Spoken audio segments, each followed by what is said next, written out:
Hello everybody, this is Sean Gramiak, co-host of the award-winning Movie Jerks podcast.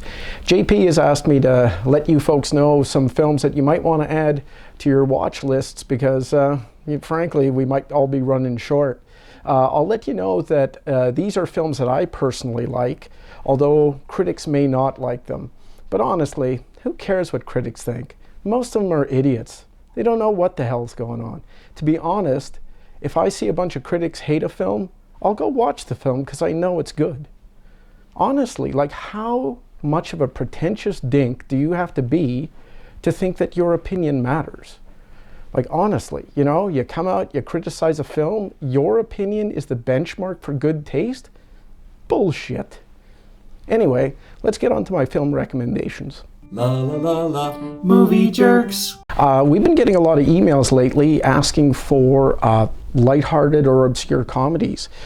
Some of our emails include one from Christine Bruno who said, I just need something silly to laugh at, which I can understand. Another one came from one of our long-term listeners or long-time listeners, Jacob Walters, who said, why can't you guys ever make me laugh? And I'm like, what? Like that inhaler we sent you filled with nitrous oxide wasn't good enough? Come on, Jacob, live a little for God's sakes. Anyway, this segment is dedicated to underrated or obscure comedies.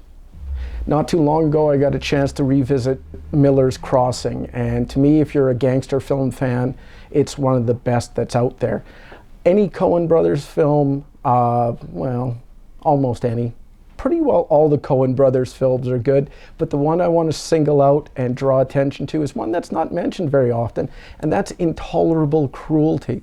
Catherine Zeta-Jones, oh my God, phenomenally good. And no matter what you think about the rumors swirling around how Michael Douglas got his throat cancer, I'm sure Michael Douglas would even say, yeah, totally worth it.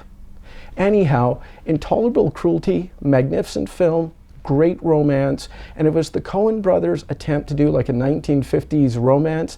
They nailed it. You could put in Rock Hudson and Doris Day for the two lead roles and it would work just as well.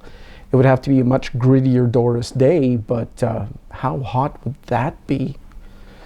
Phenomenal film. And once again, Catherine Zeta-Jones.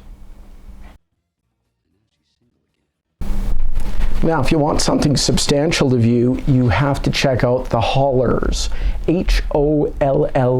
Hollars.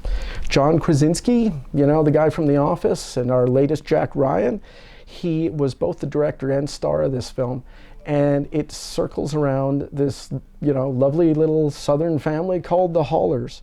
And I have to say that the ensemble is an absolutely enchanted ensemble because they make magic on that screen. And also because Microsoft Word suggested enchanted as a synonym for magic. Anyway, once again, the cast, a great selection of character actors. We have Richard Jenkins, Margot Martindale, and Charlie Day as mainstays in the film. But I really have to give a shout out to that chameleon Sharto Copley. You know who he is, the Nebbish from District 9 and the psychotic bounty hunter out of Elysium. Well, in here he is just one of the Holler brothers, but he's absolutely fantastic. It's a beautiful story of a family that has to deal with tragedy, but it has one scene at a doorway that is absolutely magnificent. And it's magnificent because it takes you from tears to laughter in split seconds. So if you want a great story, beautifully acted, and a wonderful film, you have to add The Hollars to your list. And further to the subject of families and ensemble casts, you have to take a look at This Is Where I Leave You. This is the film that made me like Adam Driver as an actor. Helmed by everyone's favorite, these are the people I gotta deal with guy, Jason Bateman. This cast has a little something for everyone. Tina Fey and Jane Fonda, like how great is that? Now, Jane Fonda's boobs are immaculate. Yes, I'm holding like two imaginary cantaloupes in my hands right now. Simply put, 4 adult siblings are asked to sit Shiva at their father's passing, and this sets the stage for a set of beautifully funny and touching moments and interwoven stories. It's a movie about family relationships and coming to terms with tragedy and things that we're helpless to prevent. With star power like this, the supporting cast really rises to the occasion.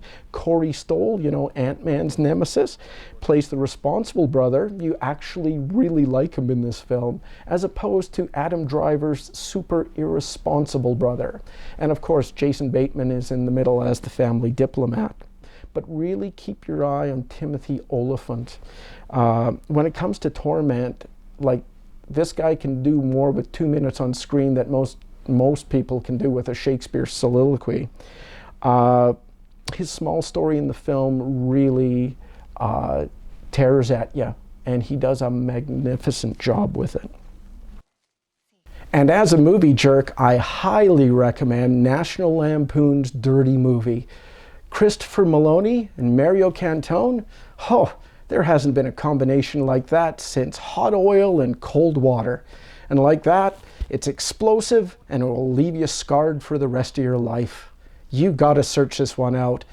And no matter how tough it is, you have to track it down. And before I leave you, I'd like to thank you for watching. Please leave comments on this video. Please check out our other videos too. 10 good things about one bad film. And also join us on Facebook. If you have any issues with any of the reviews that I've done, shut your damn mouth. What? Okay, maybe don't shut your damn mouth, but leave the comments with the video. Come over to our Facebook page, put the comments there. That way I'll be perfectly happy to insult each and every one of you. And like I say, we're not only on Facebook. This is not an old people podcast. We're on Instagram and Twitter too. So if you want to start problems there, go ahead and do it. Now, if you want us to also take a look at other films so we can critique and insult them, please let us know that too. I mean, we've got an award-winning podcast. We also have an award-winning blog if you want to check that out as well. We'll throw all of our links at the bottom of this video because we know that most film fans are couch potatoes and don't want to really work really hard. So with that, thanks for watching. Now get lost. Movie jerks.